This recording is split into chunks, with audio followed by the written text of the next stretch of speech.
ওয়ামান লাম ইয়াহকুম বিমা আনজালাল্লাহ ফাউলাইকা হুমুল কাফিরুন। আল্লাহ তাআলা বলেন, আমি এই পবিত্র কোরআন এই দুনিয়ার জমিনে দিয়েছি, আর এই কোরআন দিয়ে যারা বিচার করবে না, যারা ফয়সালা করবে না, আল্লাহ তাআলা বলেন ওরা আমার বিচারকে অস্বীকার করে, আমার কোরআনকে অস্বীকার করে, ওরা অস্বীকারী, ওরা কাফের। তাহলে এই কোরআন যদি ঘরে রাখেন, এই কোরআন যদি মসজিদে রাখেন, এই কোরআন যদি মাদ্রাসায় রাখেন, তাহলে কি মনে হয় বিচার কোরআন দিয়ে হবে?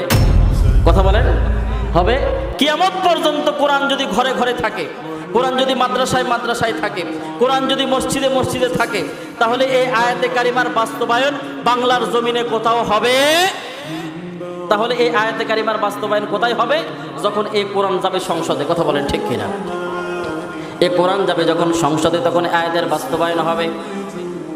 এই কোরআন যাবে যখন আদালতে, তখন এই কোরআনের আয়াতের বাস্তবায়ন হবে। এই কোরআন যখন থানার ভিতরে যাবে, তখন এই কোরআনের আয়াতের বাস্তবায়ন হবে। তাহলে বিচার করতে হবে কি দিয়ে? আরো জোরে বলেন, বিচার করতে হবে কি দিয়ে?